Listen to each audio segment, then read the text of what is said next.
Hello guys, magandang gabi sa inyong lahat and welcome back dito sa panibago nating video dito sa ating channel. Syempre ako pa rin po si Anthony, ang palagi inyong kakwentuhan dito sa ating mga sharing dito sa ating pag-aalaga ng RTL Chicken. Kung ikaw ay isang OFW at isang empleyado at gusto mo na magsimula ng ganitong klase ng negosyo, RTL Chicken Business, nasa tamang video ka, stay tuned at pag-uusapan natin paano ako nagsimula, ano yung aking kapital at ano yung mga natutunan ko at ano yung pwede natin gawin pagka nakapagsimula na tayo. So lahat ng yan pag-usapan natin pagkatapos lamang ng maikling intro.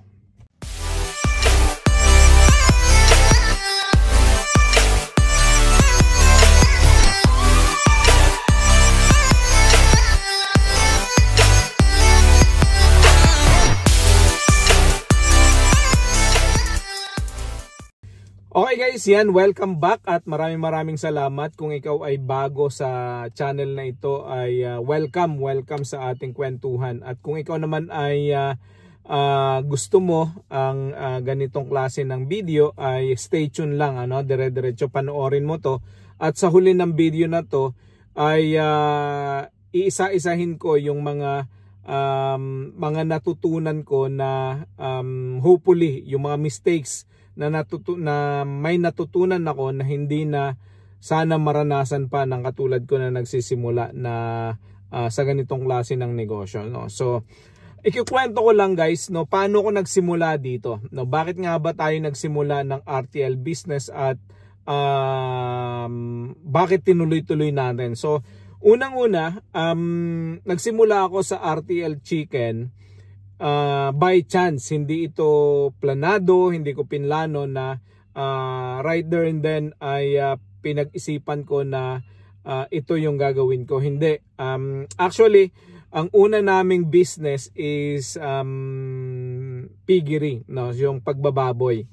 At yung pagbababoy ay nasimulan na namin. So ang plano is magsimula sa ilang piraso na sows tapos expand. So actually the plan is working, no? So nakapag-produce na kami ng nakapaglagay na kami ng 10 inahin. Tapos meron na kaming 4 na bulugan, tapos meron na kaming more or less mga nasa around meron kaming 48 na fatteners at meron kaming mga nasa around 36 na mga yung mga piglets, no? So the plan was working until such the ASF hits our province, no? So nung nagkaroon ng ASF, lahat sila ay nagpapanik, nagbenta ng baboy. Sabi ko ako medyo malayo sa mga kabahayan, okay siguro ako, hindi ako maapektuhan. So nilalaban ko yung mga baboy ko, hindi ko binibenta. Pero yung katabi ko na piggery ay nagkaroon ng outbreak. So lumipat sa amin hanggang sa utay-utay, namamatay at saka nagkakasakit yung mga baboy namin. So eventually, to cut the losses, ibenta namin yung mga pwede pang ibenta at yung mga hindi na naibenta ay ibinao na lang namin, namatay na. So fast forward, no, nawalan kami ng baboy.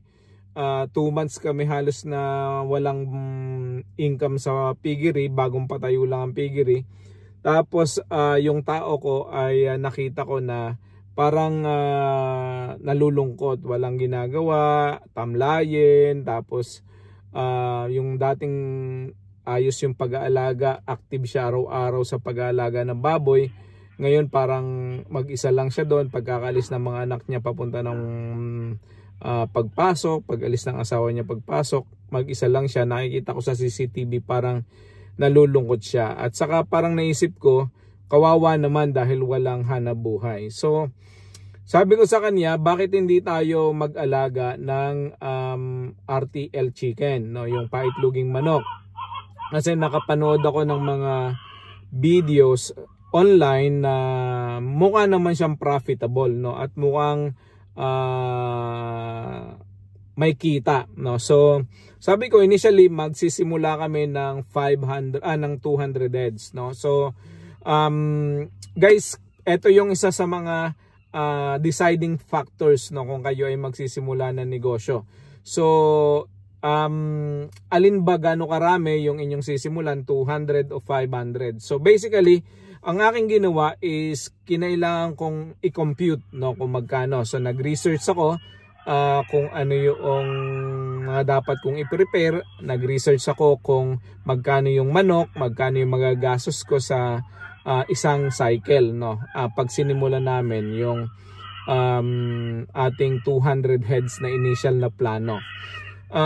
Magkano yung kikitain. So syempre in-account ko yung magkano yung gagastusin, magkano yung ongoing na gastos pag sinimulan na, tapos magkano yung kikitain sa loob ng isang cycle, no? So in-account ko yon at tiningnan ko kung feasible ba siya, pwede ba siyang gawin.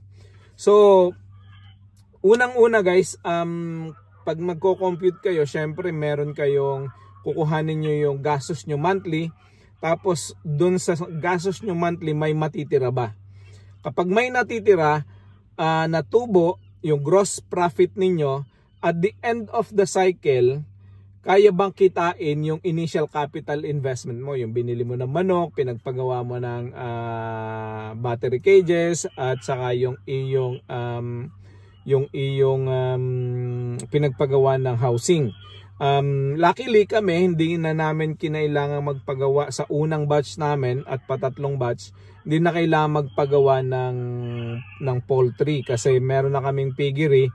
Kinonvert namin yon. Hindi siya masyado ideal, pero dahil may building na ganon, sinubukan namin na i-adapt yon sa poultry, no? So hindi siya ideal. Again, kung meron kayo, kung magsisimula kayo from the scratch, mas maganda, mas design para sa poultry yung inyong building. So kasi dahil sa piggery to, hindi ito masyado mataas ang ceiling, hindi masyado pinlano para sa poultry. But anyway, hindi kami nagbayad sa housing, so pinasok namin dun yung mga cages at napagkasya namin yung dapat naming ikasya. No, anyway, so instead na 200, kwinenta ko yung aming expenses. Nakita ko na hindi siya feasible, no? Hindi siya sustainable. Siyempre kung ikay magninegosyo, kailangan ma-recuperate mo yung iyong initial capital investment, tapos ma-recuperate mo yung gastos, at dapat meron ka din kahit paanong kinikita. So sa 200, parang nakita ko break even lang. Kung babayad ako sa tao, babayad ako sa electric, babayad ako sa feeds, sa lahat ng mga pangangailangan, feeds, vitamins and antibiotics, mga trays at kung ano-anong other expenses sa business, no? So 200 is not enough, no? So I decided na 500 kami magsisimula. So basically, nung nagsimula kami, wala talaga kaming kaalam-alam, zero knowledge, no? So, yung tao ko walang alam, ako walang kaalam-alam. So ang ginawa ko is basically nag-research ako, node ako ng countless hours ng YouTube, tapos syempre trial and error kung meron tayong konting pagkakamali, pagpapailaw, dapat hindi pinapailawan ng pagdating pa lang 16 weeks pa lang pinapailawan mo na, which is kami ginawa agad namin kasi alam mo excited ka. So yun ang ginawa namin, pinailawan agad. So nagkaroon kami ng maramihang mortality agad. So anyway, yun yung mga lesson learned, no, na dapat na iwasan natin. So nung nakapag-produce na kami ng 500, nung nakapag-house na kami ng 500, eto yung maganda guys, mabilis lang siyang matutunan at mapag-aralan itong negosyo na to. So dadating ang manok nyo ng 16 weeks, dapat ang inyong manok ay fully vaccinated, dapat yan ay hydrated pagdating, at dapat yan ay meron kang feeds na available pag dumating na. So anyhow, 500 nagpo-produce na ng egg, excited kami hanggang sa nagbibenta na kami. So pinaalam na namin sa mga kapitbahay, meron tayong itlog dito, everyone is coming, no, para bumili ng itlog. Ang una, ito yung isa siguro na tinatanong ng karamihan, gaano katagal ba bago mangitlog na malalaki? Medyo matagal, mga 3 to 4 weeks, no. So first na itlog niyan, mga pullets pa lang, yung medyo maliliit. Tapos iitlog yan ng mga extra small, iitlog yan ng mga small, then eventually mangingitlog siya ng medium, large, and XL, and jumbo, no? So yung mga manok na inyong inaalagaan ay dapat yun yung mga magagandang hybrids, no? Yung mga breeds na magaganda na medyo mataas ang capability mangitlog. So meron tayong meron H&N, meron tayong Loman White, Loman Brown, meron tayong Decalb White, Decalb Brown, at marami pang ibang mga pwedeng gamitin, no? So kami, ang ginagamit natin is yung Decalb at saka yung Loman na white. So yan ang ginagamit natin sa ating poultry, which is excellent sa pagdating sa pangingitlog at excellent din sa pagdating sa survivability, at saka hindi lang yon, magaling siyang mag-adapt sa klima, no, natin. So hindi siya masyado na-stress at hindi din siya masyado mahirap alagaan. So mataas yung kanyang conversion ng feeds to egg ratio, no. So maganda yung alagaan to. So Loman White o kaya naman ay Decalb Brown, yan ang ginagamit natin sa poultry, no. So ano yung mga early challenges, no? So syempre nagsimula tayo, meron tayong mga challenges, no. So excited tayo, ano yung mga early challenges? So unang-una na naging problema namin diyan is yun nga mortality. So yung mortality, dahil excited kami, may mga namatay kaming mga manok straight away. Kasi syempre, yung iba na na-stimulate agad ng pangitlog, bata pa sila, hindi pa naman dapat mangingitlog. So 16 weeks, nagsisimula pa lang sila, mga 18, 19, 20 weeks. 20 weeks dyan pa lang nagsisimula talaga sila mangitlog. So medyo hindi pa mature ang manok ng 16 weeks. 4 months old pa lang yan. Ang normal na manok na pre-range na pinalaki nyo sa likod bahay ninyo is mga nasa around 7 months bago mangitlog yan. Pero itong mga hybrids, ito ay nangingitlog na ng mga 4.5, 5 months, no? So nangingitlog na sila. So pag pinersa mo siya, pinailawan mo agad sila, tapos pinakain mo agad sila ng layer, mangingitlog agad sila. At dahil layers ay nag-stimulate ng itlog, tapos yung pailaw nag-stimulate din yan, mabilis lumaki ang itlog pagka marami agad ang pinapakain mo na layers. Tapos yun agad ang magiging problema. Malaki ang itlog, hindi mature ang manok, syempre ang magkakaroon tayo ng prolapse. Pagka nagkaroon ng prolapse, syempre ikaw ay mamamatayan ng manok. So sunod nating challenge is basically yung skills and knowledge, no. Hindi tayo ganun ka-equip, no. So hindi tayo ganun ka well versed dun sa pag-aalaga ng manok. So syempre as we go along, meron kaming trial error ginagawa. So nakita namin na dapat ay kung magpapailaw, dapat ay ganitong mga edad na. Kung magpapakain ng layers, dapat ganitong edad na. Dapat ay may pre-lay, dapat ay mayroong layers. Depende sa inyong mga strategy kung paano gagawin. No, so yun ang ating isa sa mga challenges, no? Yung skills and yung knowledge natin sa pag-aalaga ng manok. So isa sa mga pinakamagandang gawin, guys, is dapat ay mag-aral muna tayo, pag-aralan natin yung negosyo bago tayo talaga mag-dive in dun sa business, no? So yung iba ang ginagawa, mag-aaral muna ng, kung lalo na kung ikaw ay isang OFW, mag-for good ka na, tapos ikaw ang mag-aalaga.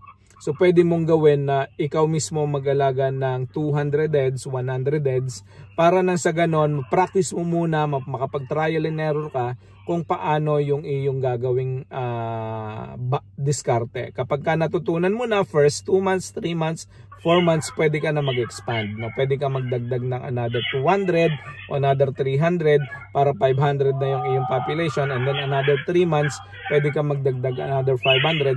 As you go along, natututunan mo at nagiging well-versed ka dun sa pag-aalaga ng manok. Promise, hindi siya ganun kahirap, pero sa una lang medyo nakakatakot, medyo nawawalan ka ng lakas ng loob, lalo na kung ikaw ay mamamatayan ng 1, 2, 3, 4, 5 na mga hens, no? So syempre, pag namatayan ka ng 5 sa isang linggo, 2 linggo, parang sasakit ang loob mo kasi ang presyo ng manok ngayon sa market is 460. So almost 500 pesos. Kung meron kang 5, that is already 2,500 pesos na medyo malaki agad ang mababawas sa'yo. Pero isa yun sa realization na dapat talaga ang iyong sarili piniprepare mo dun sa ganong klase ng senaryo na meron talagang mortality at dapat kasama sa business plano mo yan, sa business planning, yung mortality kino-consider mo, gano'ng karami yung allowable na death o yung mortality dun sa iyong mga alaga para maging profitable pa rin yung business. So yun. Sunod is basically ano yung mga key lessons, ano yung mga key lessons natin sa pag-aalaga ng manok na ito, ng lalong-lalo na kung ikaw ay magsisimula pa lang, ano-ano yung pwede mong lesson na makuha sa akin na hindi mo na pwede mo nang gamitin para sa sa iyong pag-aalaga ng manok is maayos na. So unang-unang lesson is basically, like I said, kailangan ay pinag-aaralan mo ng konti yung business, no? Pag-aralan mo siya, malayo ka pa lang sa iyong target na date kung kailan mo gustong magsimula ng business, meron ka ng time para pag-aralan.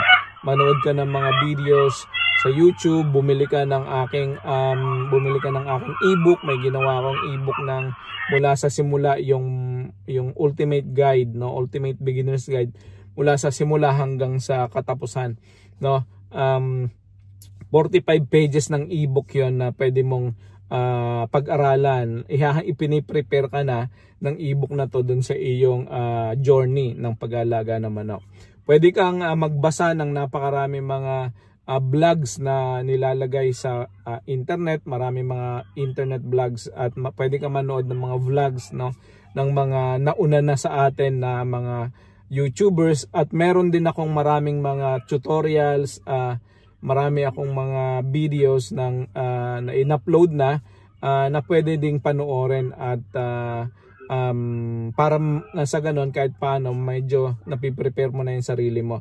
Yung mga videos, vlogs at mga books na to, e-books, ay makakatulong sa iyo sa pagsisimula. Pero pag nagsimula ka na, dun ka lang talaga makakapagsabi na totoo na ito ay pwedeng gawin, no? So basically, pag nagsimula ka na, yung learning experience, kapag hands-on ka na, dun mo pa lang nare-realize na yes, this is right, this is wrong, this is what I need to do, mga ganon. Isa pang key lesson, guys, is basically wag kang magsisimula ng ang kapital ay tukod. Sabi nga ay nakatukod. Yung kung ang kapital mo is 100,000, kumuha ka lang ng kayang suportahan ng 100,000. So unang-una, wag mong gawing negosyo to na pinagkukuhanan agad ng pang-araw-araw na income, no? So pwede kumikita ito ng araw-araw, pero hindi pwede na kung anong kinita mo gagastusin mo agad. Syempre meron ka pang babayarang mga feed sa susunod na mga buwan. Meron ka pang may puhunan ka na gusto mong palaguin pa sa susunod mong cycle. Ikatlo ay meron kang mga other expenses na kailangan mong paghandaan. So dapat meron kang at least kahit paano leeway sa iyong capital para sa ganun ma-stretch mo yung iyong business. Hindi agad malugi kasi kapag ang business mo ang pinagkukuhanan din ng pagkain ng pamilya mo, sooner or later mauubos yung kapital pati tubo, wala ka ng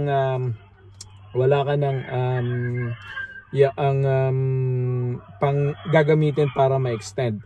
At ikatlo ay nakita ko na key lessons na pwede nating i-take dito is basically ang business is expandable, no? So pwede mo talaga siyang expand.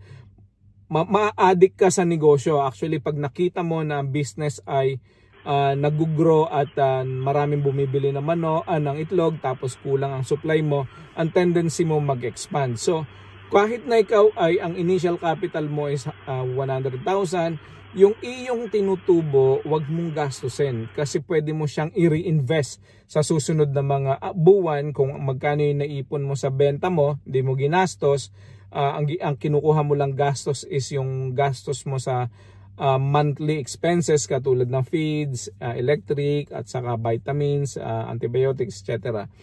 Kapag yung mga natitirang yon after the expenses, inipon mo, at sa loob ng 3 months, 4 months, may enough capital ka na ulit para makabili ng panibagong manok para sa susunod na mga 4 na buwan ulit, meron ka ng doble ng iyong population. So kung 100 ang iyong heads, meron kang